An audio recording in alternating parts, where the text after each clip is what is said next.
So hello, in today's video I'm just going to give you a quick tutorial on how to build the ultimate PvE base. The first step of ultimately building a base is finding a nice space, and where applicable you're going to need to get your pickaxe out and you're going to need to get your hatchet out and clear the area. So now we've got an area cleared. We don't need a particularly large space, at least I'm not going to need a massive space, but this is still loads of nice flat space on which to use and build a base.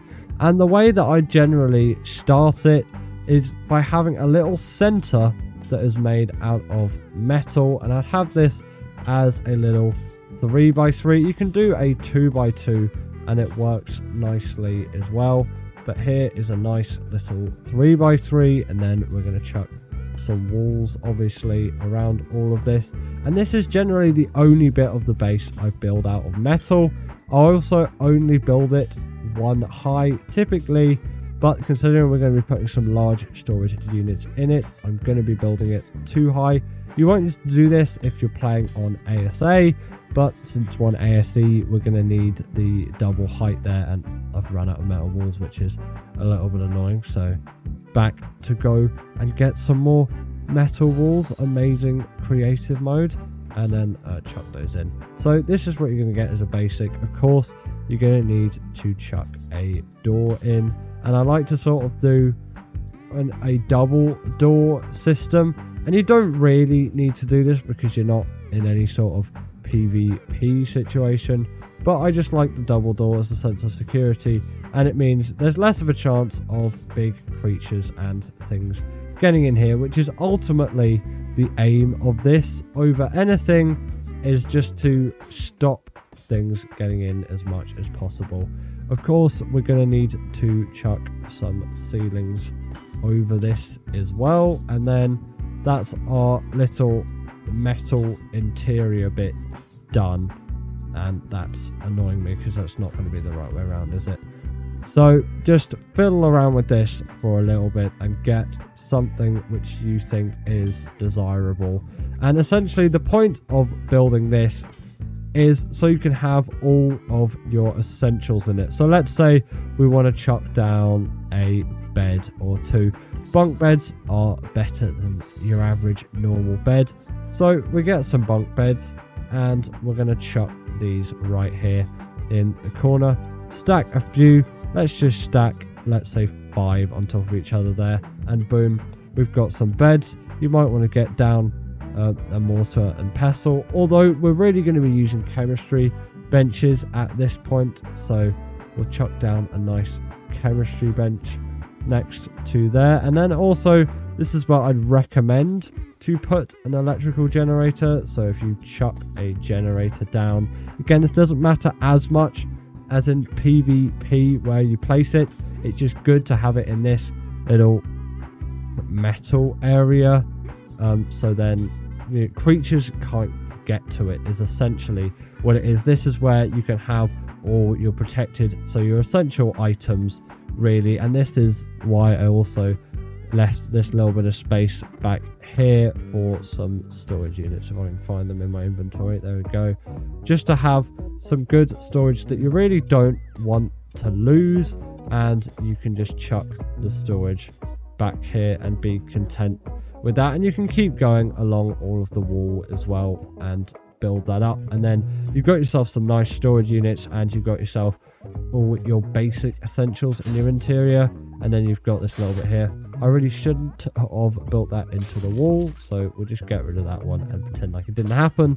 But now we've got this little central bit, and metal is quite expensive. That's why I haven't built it all out of metal. There is supposed to be a ceiling there. If only I would actually put a thing in. But yeah, the main part of this build is actually going to be out of wood.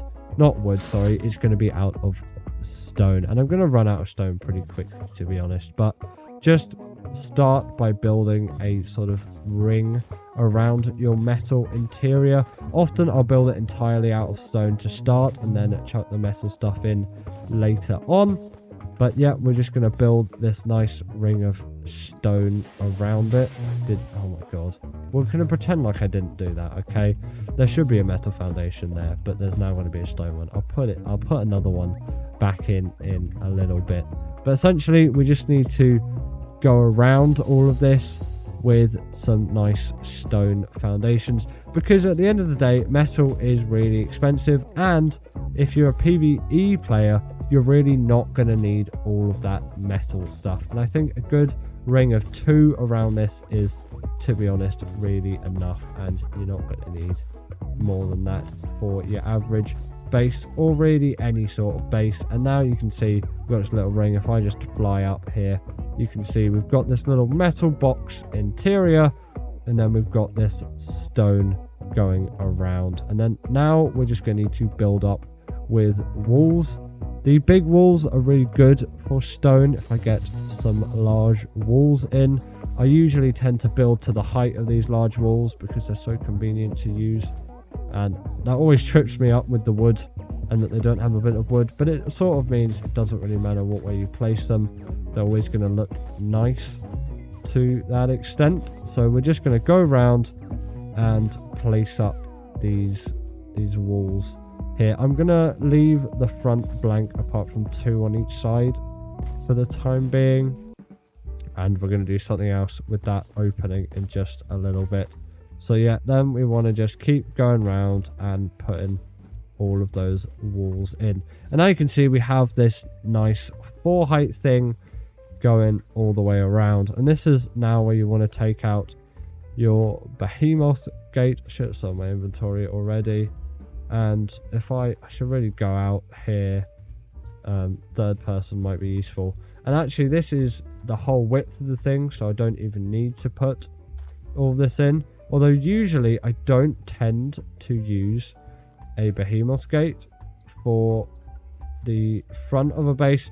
I think it can be quite a nice grand opening for any sort of PvE base which you might have. So we'll chuck that gate on. I know strictly that's technically the wrong way around, but I don't think it matters all too much. And now we've got this nice big behemoth gate around, and then we can just demolish off these walls here, instead of, if it would actually let me demolish the wall. Please say I could actually demolish this wall, because that would be really useful if I could. That is annoying.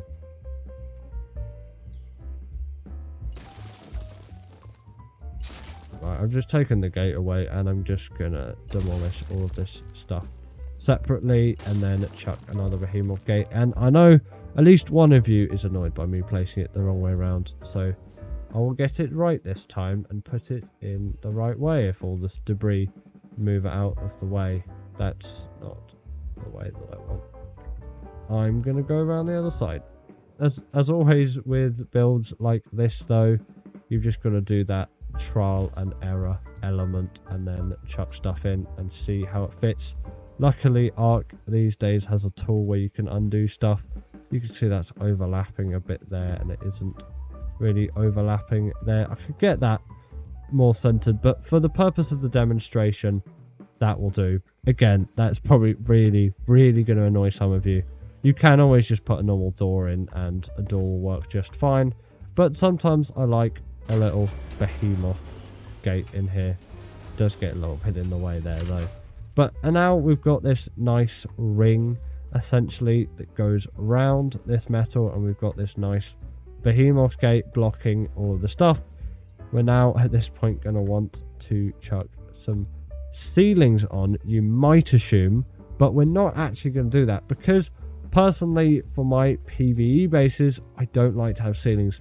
The walls are here for security. You can even put windows in if you want, but the stone walls are here for security, and I don't usually tend to put a ceiling on it, as then I've just got room for further expansion. If I just get some nice ramps out here, we'll use some metal ramps, although I do usually tend to use wooden ones for most things because it's me being lazy. Then we can get up on top of here, and from there I'm probably just going to keep building with metal ceilings for the sake of consistency, but you can also do this out of stone as well. This isn't as essential of a thing. That little ring around us obviously just for protection against dinos, and the main thing when it comes to a PvE base more than anything is that you want to get a base that protects out all of the dinos. And you know, you won't be able to protect against everything, but you want to be able to protect against the vast majority of things, and metal does. You can go the extra mile and do some things out of tech, but personally I don't use that as a building material. Now build over, apart from obviously over the ramp. That is not good because then you won't be able to get up there. I'm going to leave this blank at the front as well because it will stick through the gate and it will look a little bit awful. So again, at times when a gate maybe isn't what you want, but I do like the gate as just a big sort of protecty thing, and then you can eventually build your walls up to that height. So now you can see we've got this layer inside, which is where all your essentials, your basic essentials to go. You could put like a smithy in here as well, although we're going to put the smithy somewhere else, or at least I would usually put it somewhere else, but you can chuck a smithy in here, although this is usually what I tend to put something of a fabricator, as they're a little bit more valuable for things like this in a place like this. And then we've got this little setup here where we've got beds and a place and generator and your basic, well not your basic, but your essential storage. And then you've got this little outside area. You can keep all sorts of creatures in here, do all sorts of breeding related things. And then you've got this upstairs bit, which I always like to put my smithies down, and I might put a spare fabricator up here as well. I like to go around, just chuck a smithy down here per chance, and you know, maybe a little bit of storage here in the corner. Basically fill it up with any essentials that you think you might be needing and chuck it here, but not like the bare essentials. I've placed those absolutely awfully. Don't look at my handiwork there. I'm just using it for demonstration. So essentially take this and take this example and just fill this space with what you need. You can fill it up with creatures as well. It's a good place to dock flies and things, and then you can easily take off with them. So just put, you're not like most essentials because they're all going to go in a little metal box here, but you can put creatures and additional storages, and you could put, let's say, an industrial forge up here as well, because they always take up loads of space. And you could chuck one of these things in the corner and then move it to your lower storage if you wanted later. And there's just a lot of room to do things around here. And then that is the interior done. That's the extent of the interior. We can open and close that gate, and you can see now we've just got a metal cube essentially surrounded by stone. You can surround it in metal, but it's so much cheaper if you do it in stone. And we've got one little step left, and essentially what we're going to want to do is place down another behemoth gate just wherever really. I'm going to put it here, and then we're going to chuck a gate in that thing as well. And essentially we're just going to go around with loads of spikes. You can use wooden spikes, but considering this is first line of defense, or if you're starting out, you can do it all in wood, but considering this is your first line of defense, like I've said, I would build these things out of metal, as it's going to keep most of the things out. Again, it's also really nice to build over a sort of ridge like this, because then you don't even need to build spikes all the way around. You can just not build your spikes around there, and then you can see while your base is starting up again here, but always leave a little bit of space. So I'm going to start, because we've cleared this area up, I'm going to start here and keep building. Sometimes, and most of the time really, it's easier to put all of these spikes down if you're in third person, so I definitely recommend being in third person while you place down all of these spikes, because you can always run into them and just do some maybe not particularly sensible things. There's a gap here, but unlike the other one, it's not the cliff, so creatures will still be able to get up, and I would recommend chucking some spikes over, unless it is a cliff and there's a definite that no creatures can get up. Not really even Thylers, although maybe a few will be able to get in But again, that's not really too much of an issue because we're not in a given PvP scenario. There aren't going to be players riding it, and we're nowhere near a redwood biome, but it is something to be cautious of in cases. And then you can see, boom, there we go. We've got this little ring around. You can always make it bigger. I could have just not put this border in here and extended along there and then had this whole area, and that would have potentially been better. But you can always expand, and I could have gone all the way down here and expanded all the way up. This is just good space for creatures when you don't have cryo storage. But yes, it is sensible as well to expand along as far as the land allows you, and then you could have all of this up as well, and that would be pretty nice. But you can see, since this is such a steep cliff and Thylers wouldn't be able to get up that anyway because it juts out, it is a really good place to not use those spikes, and it's actually generally cheaper. Then you can see there's another gate to get out for those land creatures, and then we've got this nice little metal interior that you can fill with whatever you need, and then all your essentials can go down in here. You can also put your cryo storage in here. This is good because this is where your generator is. It's where all your electrical stuff is. The double door isn't really strictly necessary, but I do like it as an extra precautionary measure. I usually have S+ on as well, so that does mean I have all the additional extras of opening doors. On top of all of this, I do generally like to put some ramps in the corner as well, because knowing me, I'm a little bit lazy and I'll just want to run out and go down to here as quickly as possible. May look a little bit ugly, but for your PvE bases, it is an extent what it looks like. But for me, it's all just about the practicality, and this is a nice large base which is good for use and has got a protected bit in the middle, and it's got these spikes around it, so not really any creature will be able to get into this thing unless they're really going for it. But you should be able to stop it by then, especially if you're on single player. Nothing's going to be attacking unless you're really around it, and then you'll have notice there's loads of space here to keep your creatures, and then you can defend from that.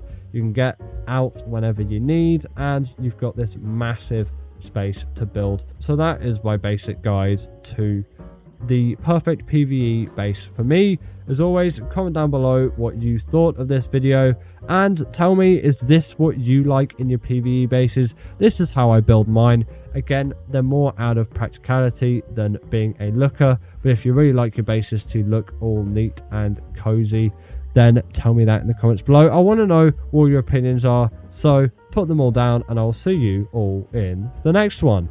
Bye. And give it up for our patrons, Ekaterina Puchkova and Karina Thorne, Dominic Macy-Juski, sorry about that name, and everyone else that's on this list. All the people I've mentioned are paid members, and if you feel like that's something you want a shout out at the end of the video, go join the Patreon or become a paid YouTube member.